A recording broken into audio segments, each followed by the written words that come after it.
Everybody, this is our walkthrough for our final project. There are a lot of instructions for this project, so make sure that you stay around to the end of this video to better understand and clarify any questions that you might have along this process. So the idea behind the final project is that we are going to be using the second half of our information from this course, mostly focusing in art history, to curate our own virtual exhibition.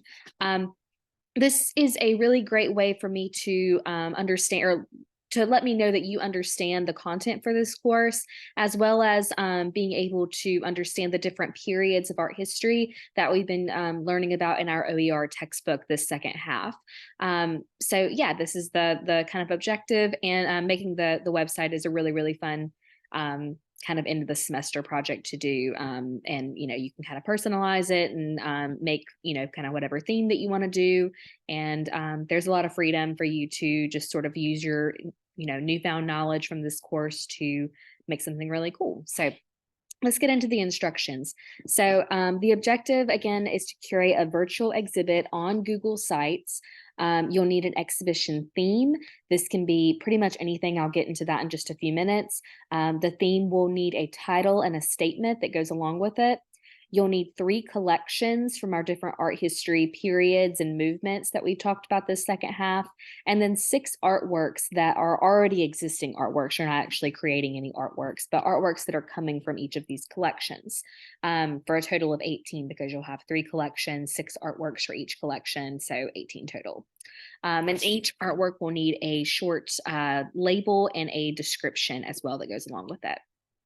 So will be, the directions starting out is to create a Google site for a virtual exhibition. And after I go through the just basic project instructions, I will show you how to get onto Google Sites and how to use that for this project. I would prefer not to use any other format. That is one of our grading criteria on the rubric for this assignment. So you do need to use the Google Sites websites.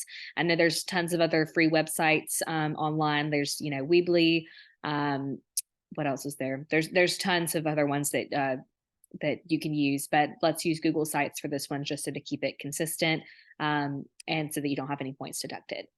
So after you create your Google site, you get that set up and everything, you'll need to think of an exhibition title and statement that you want to focus this gallery on, essentially. So you'll need to decide on a cohesive theme for your exhibition that all of the artworks will in some way connect to.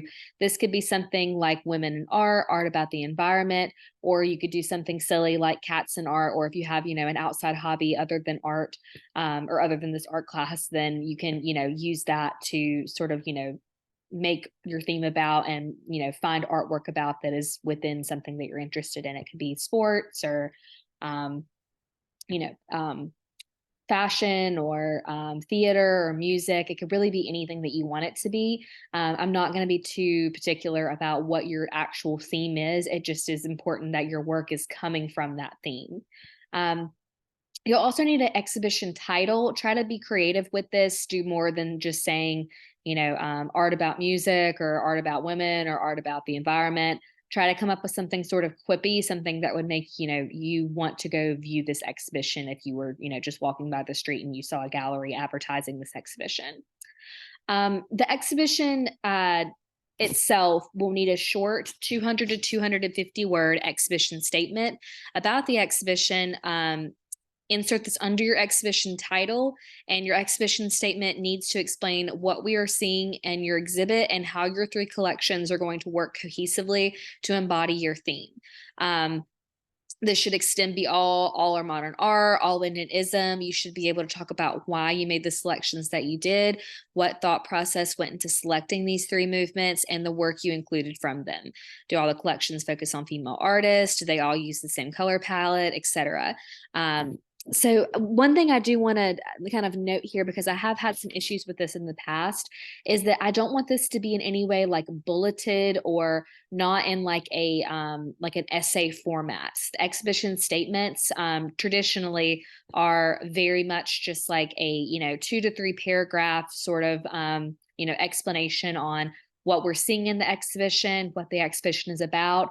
But you don't need to like give, any type of like bullet points or even like bulleting your different collections and giving like a brief synopsis of them. This should all sort of flow naturally, and you just being able to talk about and explain what it is that we're about to look at and what went into the selection process of the artwork that we're going to see.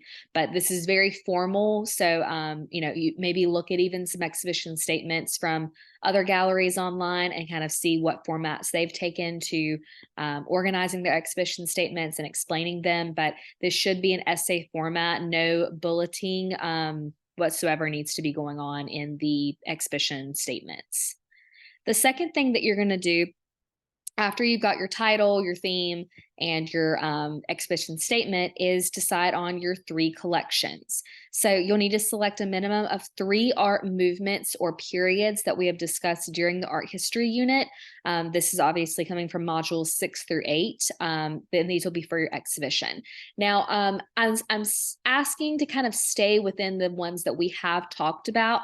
However, if there is one that you want to explore more that maybe wasn't mentioned in the text, I mean, there's dozens of art periods and movements, and obviously the textbook is not going to be able to cover all of them.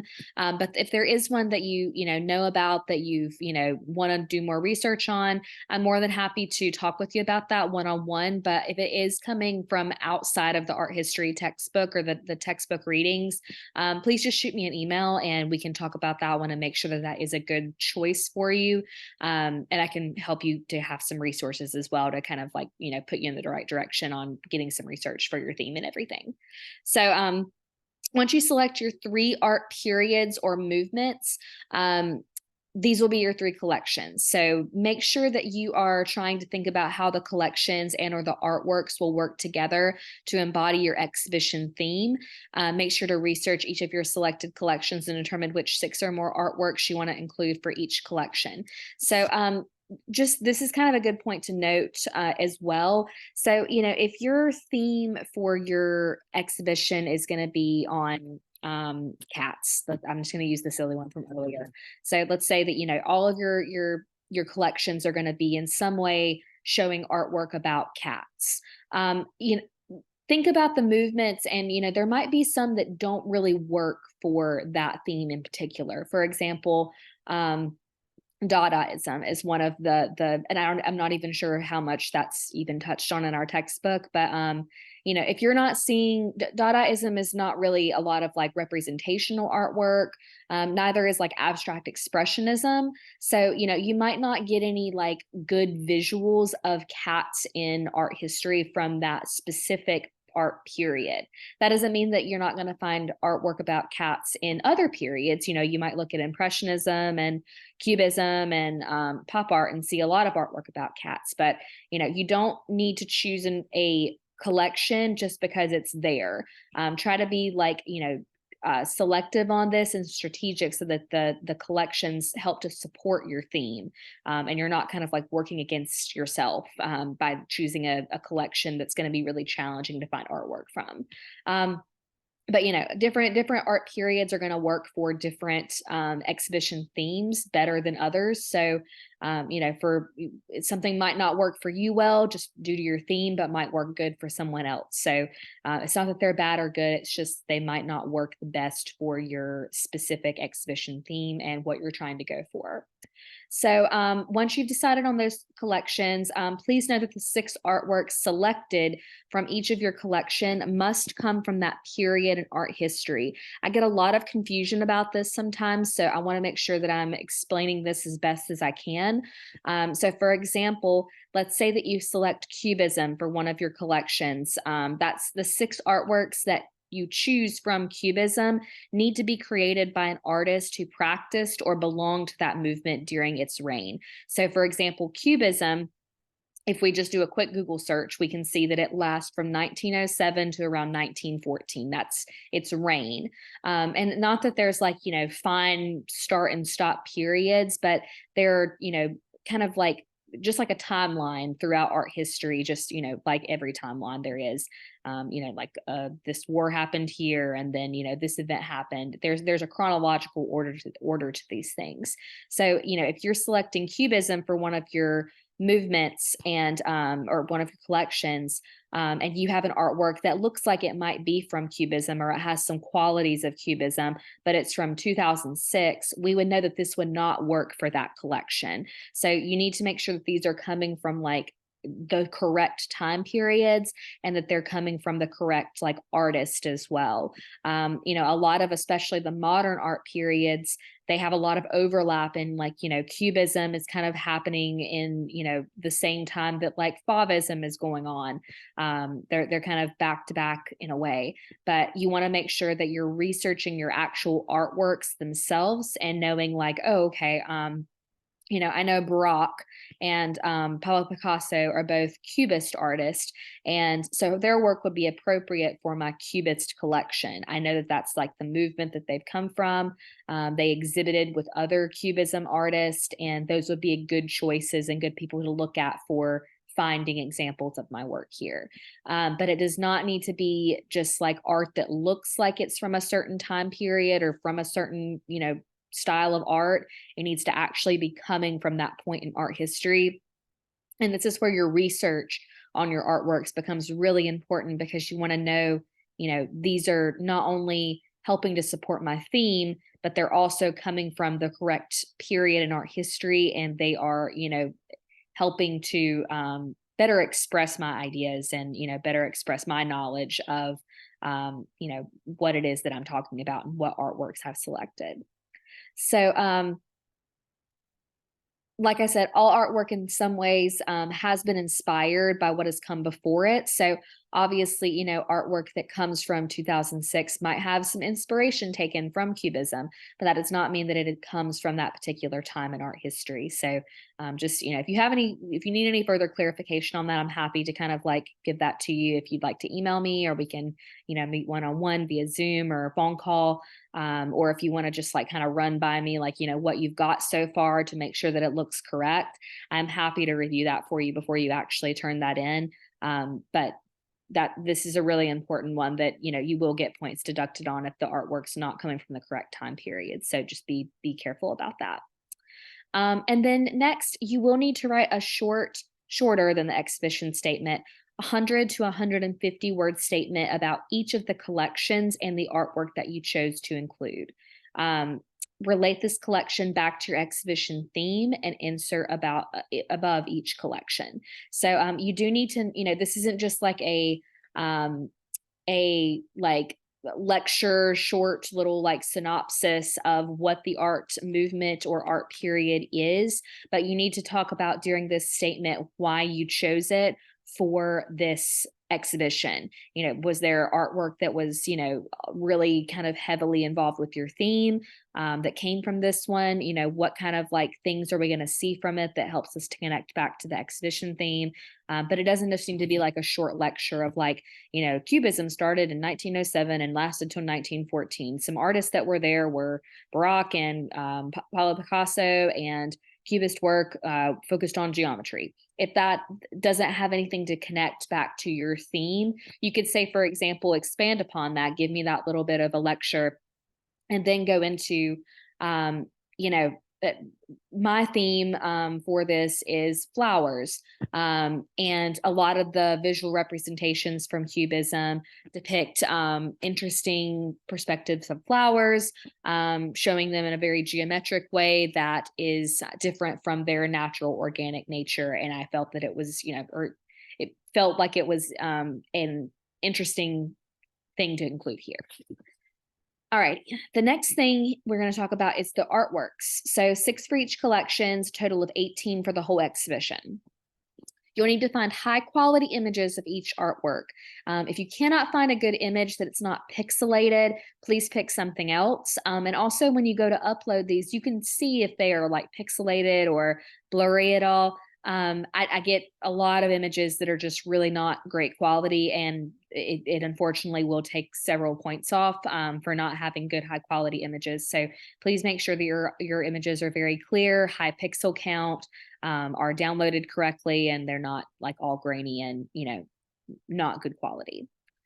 Also, for each artwork, you'll need to include an artist, title, date, media and a short description, 1 to 2 sentences to tell the viewer about the subject matter, which that goes all the way back to lesson 1, what subject matter is, and why the artwork works for this exhibition. So for example, Frida Kahlo, Little Deer, Oil on Canvas, 1946. And then the short description is, this painting depicts the face of Frida on a deer that has been shot with many arrows. That's my subject matter. So that's just telling you what it is that we are looking at without it getting opinionated. It's just telling us, verbatim what it is that we're looking at. Just imagine you're describing something to me that I cannot see, and you're trying to give me a visual representation of that. And then the second part goes off to, in it, she expresses her pain and sense of betrayal from her own body, as well as from the world. Through this image of distorted reality, she expresses her physical and emotional pain and suffering. So maybe if we were, our theme for this exhibition was about, fear, or about, not feeling comfortable in our own body, or if it were about, just general fear in general. Let's say that's our theme. This would be a good, second part of the description to kind of tell us why this is included even in this exhibition. It's not just randomly thrown in there. There's a reason for its inclusion. And then you'll need to repeat this process for all of the 18 images.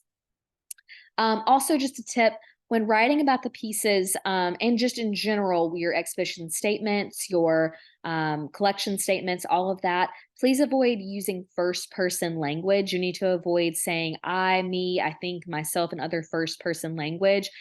You're essentially representing an exhibition or a gallery as a whole. So, if you went to a major museum's website, you would obviously not see, this first-person language taking place. It would be, the museum. We feel that, this is here because it's not, using, like, there's one person that's writing this up about the website. You're representing a whole gallery by, creating this exhibition. So this is a really, really important part here. So please make sure to listen to this whole thing. And I'm actually, for this, going to jump back over to an example of Google Sites to show you exactly how to do this. So when you go to turn this in, there's several steps you need to make sure you're doing before you actually hit that button and, submit everything that you need to do. So once you're done with your website, you'll need to make sure that the site is published. The publish button will be on the top right-hand side of your website. Please note, if you make edits to your website after you publish the site, you will need to publish it again, or the edits will not save. So think about this as like a video game. If you don't save your progress after you play, this progress will be lost. So you need to make sure that you either publish it at the very end when you're done with everything, or you're publishing it as you're making edits. I'll show you how to do that real quick. Over here, I've got my project. This is on my Google Sites. I go to hit publish. And this is actually already published. So there are no edits or anything to review. I can return to editor though and go Sarah's project, art about cats. And so I've made this little edit right here. So I go to publish again, and it'll show me that draft of the edit that I've just made and what's currently published. So I want to approve that and publish that new information. And that's all you need to do there. But yeah, I've already published this, so we'll move on to the next step. The second thing you need to do is make sure that you have changed the restricted access to anyone with the link access in the sharing settings. If we go back over here, there's this little person with a plus, and it says share with others right there. And once I get that pulled up, you'll see I've already got the general access changed from anyone or from restricted to anyone with the link. But the default when you're first doing this is going to say restricted like this. And so I need to make sure that is turned to anyone with the link. And I can go ahead and make sure that the published site is also public and it's not restricted. And then I'll be done there. Now, I'm going to make sure that I copy the correct link. You should see a little icon that looks like this in the top right corner. That is where you will be able to copy your correct link. So you go up here. This is the little symbol. It says copy published site link. And you'll just press copy that link there. Go back over to the content. And once you copy that correct link, you'll go back down to the project submissions and click the write submission option. I'm going to go through this because I'm going to show you this process next, and I'll have to go away from the screen for a second. You'll go to write submission, use the drop down menu to insert a link. It will be the icon with the little chain symbol on it, and it will ask you how you want to open the link, and you will need to select new window. You'll then paste your link into the URL bar and insert the link page and upload. So let me click here real quick. I'll go down here to write submission or create submission, I'm sorry. And if I go to those little three dots, I've got that chain little icon right there. So I click that and I'll go ahead and paste my Google site into the URL. And then right here, it says open link in, and it says current window, but I would like for you to change that to new window and then save it. And then that's all it needs to look like. And then you'll just hit submit like you always do, and you'll be in good shape. You'll be good to go, and everything will be done correct. So just some basic grading criteria as well. Your project will be graded on the quality of your exhibition, your images, and collection coherence. You'll also be graded on meeting the minimum expectations for each aspect of the assignment, including the statements, information, and virtual experiences. Points will be deducted for poor grammar, spelling, and unclear writing, as well as poor organization. Please make sure that you review the rubric that is provided on the project before you go to submit this. And if you want to look at that rubric, you just go right here and you can go to view rubric, and it will show you all of the different categories that we've got for the grading. So make sure to look at that before you go to submit it as well. I do have some student examples down here if you need some kind of inspiration or some help with, knowing what everything is meant to look like. I like Sarah Lynn's a lot. I think she did a great job of this. My only thing that I don't like of hers is that she should have created like a more kind of, interesting title, but that's okay. So she's got her collection, or her exhibition statement here, right underneath her title. She's got her 3 collections with a cute little image above each one showing what the artwork's going to look like from it. She's got her 3 collection statements, and then we keep going down, and she's got her 6 artworks of each one. They're all really great quality, and they all fit the requirements for this project. There's another kind of organization you can do where you actually have like little tabs up here. Instead of it all just being on this one page, it kind of gets a little bit messy when you're kind of scrolling around. That would be the only other thing I would say that she needs to clean up a little bit, is to just kind of have, some redirection so you can jump around the page a little bit more instead of just having to scroll up and down constantly. But that's okay. It's, just a little bit of an organization thing, but not a big deal. But yeah, let's jump back over to Google Sites real quick. So there's tons of ways that you can go about editing your Google site. You can actually select a theme if you'd like to. You can go over here, and I think I just did custom, but you can, change the kind of general settings to whatever you want to. That one's pretty cool here. Stick with vision. And you can put your title right here. You can also make pages like I was saying right here. So I can just add a page for my different collections. So if I do Cubism, Surrealism, and Impressionism. And then I've got my home page up here where I can put my my exhibition statement, and then I can jump over to these 3 and edit those with my artwork in them. You can also go to this little insert right here to add in different sort of links. You can add in images here. You can do different formats, whatever you'd prefer to do. I think this is a great way to go about it. Just click 2 of those little 3 images right there. And then you could actually just go, let's see, table of contents, but text box. Yeah. So you can do your exhibition statement.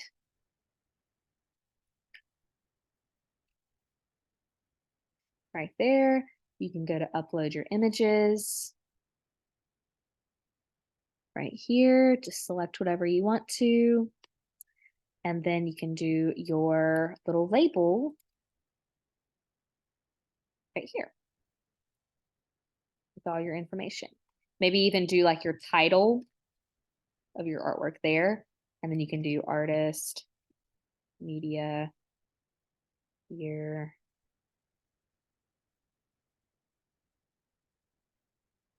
You can spell description. Oh my gosh. There you go. And just repeat that same process for all of them.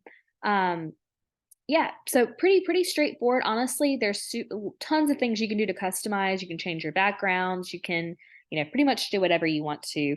If you do need help with Google Sites at all past this, please let me know. And it should work for most all computers. I've even done this on my phone briefly before. But if you do have any issues with your particular computer with using Google Sites, please let me know and we can get that situated for you just as soon as possible. I will say the Google Chromebooks, if you are using a Google Chromebook, a lot of the high schools, that's the ones that they'll have y'all use. This is super user friendly for that because it is supported by Google. So you guys should have no problem. But if you do have an older computer, if you have limited technology, please let me know and we can get something sorted out for you. But otherwise, that is the whole spiel on the final project. I wish you guys the best of luck on this. Remember, this is 15% of your grade, so it is a really big percentage.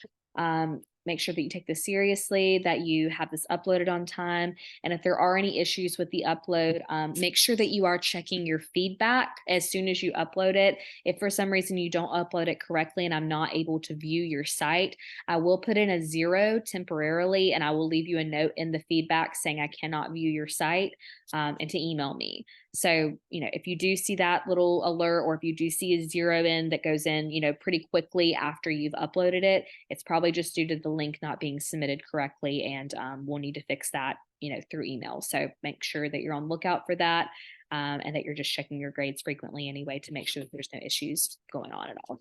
Otherwise, though, that is it for this talk. If you guys have any questions, please let me know.